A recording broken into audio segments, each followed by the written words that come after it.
guess what I'm gonna be doing today, guys? I'm gonna be shooting real ammunition. Hey guys, moved inside to do the audio portion of this video because the wind noise was so bad, even with my microphones and the dead cats that I put on there. It was just hard for me to mitigate that noise, so I'm doing all the audio of it up here. The Arex Delta, what a cool gun. A couple things that I really want to point out that are noticeable in terms of the differences between the Gen 1 and this Gen 2 is mainly the stippling. If you'll notice, the stippling is definitely different from the Gen 1. The Gen 1 had more of a kind of a Springfield XD look to it. I almost feel like that's part of the reason why people didn't like it, because of all the hate out there for the Springfield XD. But this one here, nevertheless, the change was a very good change. Very cool that they listened to the buyers, the consumers out there who were buying it, that complained that they didn't care for that particular stippling on the old Gen 1. Very good change that they made here. Not like some of the other brands out there who ignore their fan base or their customer base, like the one that rhymes with Glock. But nevertheless, this is a really cool stippling. If you'll notice, it's got more of a sandpaper look and feel to it. The texture is really good. It's a low profile stippling, but it's great for grip. I felt like I had a really positive grip all the way around. You'll notice the front strap, back strap, and the side panels have the exact same type of stippling. I really like that. You'll notice they finished the front of the slide to blend perfectly with the frame, unlike some of the other popular brands out there that don't pay attention to how the frame and the slide coordinate with one another, but they bevel that front end of it. That's going to make for really positive insertion into a holster. That's never ever really a big deal, but it's nice to know that you're going to have a smoother, more efficient insertion into your holster, and you never want to have that kind of hiccup whenever you're going into your holster in the event that something catastrophic might happen with fingers or whatever. All safety related issues, I get that, but nevertheless, cleaning off that front end to make for positive insertions is always a good thing. Talking about the slide has front and rear slide serrations. I like the way these serrations look. It looks like you're going to get really positive grip when you're trying to charge this thing. The rear sight has that little ledge, that step on it that I really like in the event that you are in an unfortunate situation and have to charge this thing with one hand, only your main hand. The sights are not plastic. That's always a good thing.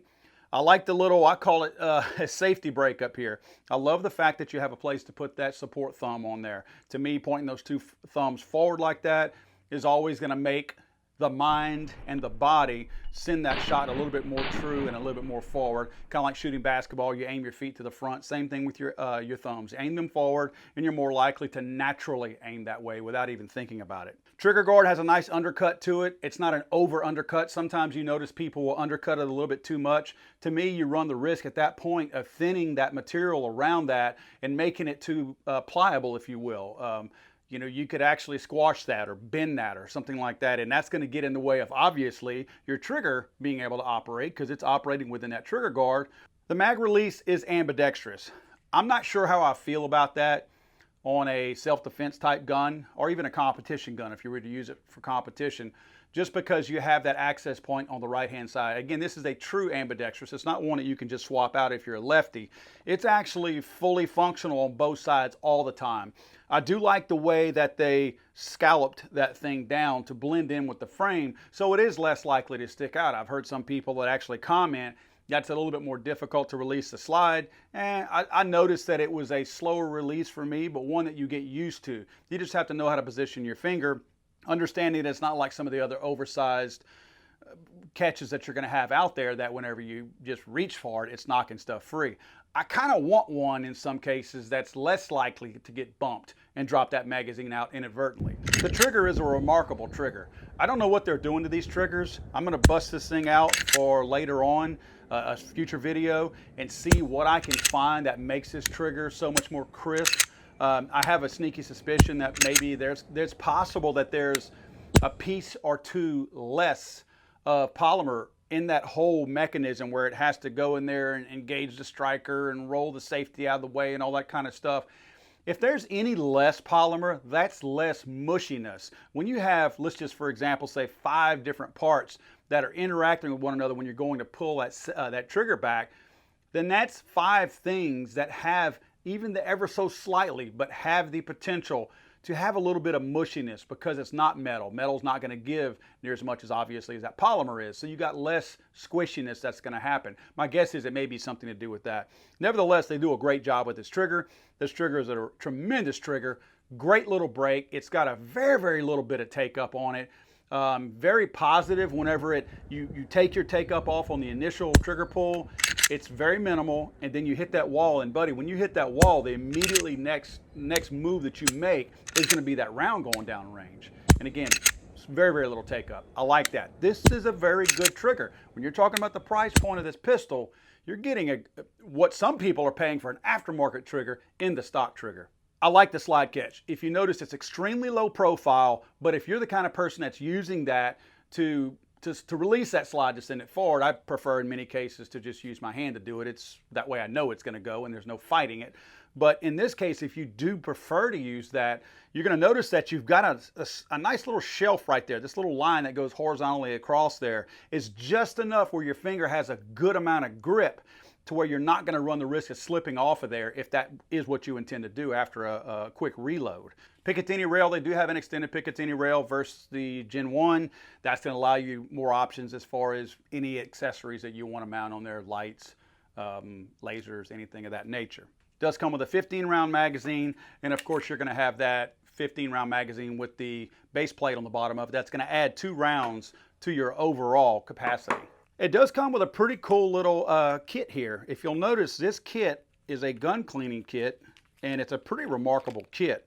Even the case is useful. You've got your rods in here, and then once you get done pulling your rods out of there, if you're looking for a base to actually use to connect your rods to, they thread into the actual kit container, if you will.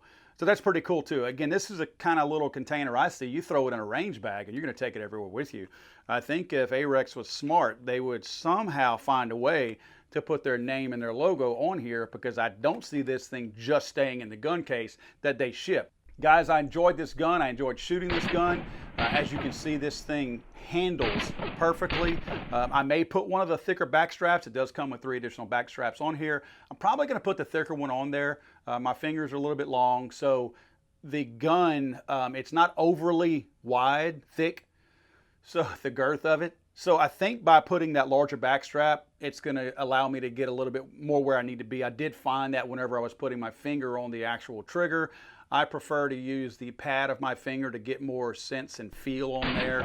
I just feel like you get more sensitivity with all those nerve endings right there. So I tend to, when I'm shooting a gun, shoot it like this. And as you can see, my finger is bent quite a bit. You certainly don't want to throw the old hook in there and shoot it like that. That's not the right way to shoot. So with me wanting to use the pad of my finger, I do feel like that I want to put that rear back strap on there and actually back this thing up. So that's going to pull my hand back a little bit and allow my finger to not be so balled up in that position right there going into the trigger guard. Friends, not many complaints about this. Again, if I had to have a complaint, it would probably be that the magazine release, I'm not going to say take some getting used to, but it kind of does. You just got to be careful with it. It's in a different type of position, and the contact point, it's got contact points all around it. And typically whenever you're engaging a mag release like that, when you find the surface area that you're supposed to contact, you push in that direction, that usually releases it. Well, when you have contact points, there's literally 1, 2, 3, 4 contact points that I can see around here, 4 different surfaces. The mind in many cases is wanting to push in that direction, and it's not going in all 4 directions. I mean, in other words, you're not going to push in all 4 directions and get positive removal of that magazine. You're going to need to find your lucky spot where it is, which is generally straight at the frame from the side. It's going in straight that way. That's going to release it. Again, just some mental notes to kind of make note of if I got to find something negative about this. Hey guys, for the price point, I don't see how you can go wrong with any of these Arex Deltas. These things are made nicely. I don't see any problems with them. I see that this could be probably a nice carry gun. I will say this, holsters seem to be a little bit difficult to get a hold of right now. My Kydex holsters that I prefer to wear, I didn't find one that was made for this Delta. So, you know, I'm kind of waiting on one right now because I do want to carry it. I want to see how it functions, how it feels as a carry pistol. And I will let you guys know once I do that, let you see the holster and all that good noise.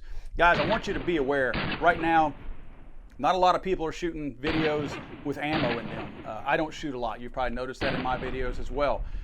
The biggest reason, and I'll tell you guys right now, I have agreements with Armscor Ammunition. The guys are really good to me. They've been sending me ammo for 6 or 7 years now. At this point, when ammunition is so hard to find, especially 9mm and the more popular brands, the last thing we want to do as gun people, gun guys, influencers, however you're wanting to call us, the last thing we want to do is contact our suppliers and say, hey guys, can you send me 3,000 rounds of ammunition? Because what that's doing is, I know that there's people out there who can't find 9mm. So what that does is that means I'm taking 3,000 rounds off of the market that people are not going to be able to buy. And I know rarely is one person going to be getting 3,000 rounds. That might be, a dozen, 2 dozen people that I'm kind of robbing from those rounds because I'm asking Armscor to commit to sending that to me. I'd rather that go on the shelf at a store where you guys are more likely to be able to find it. Hey, for my own personal defense, I've got the rounds that I need, and that's the most important thing, especially right now in this crazy ammunition crunch.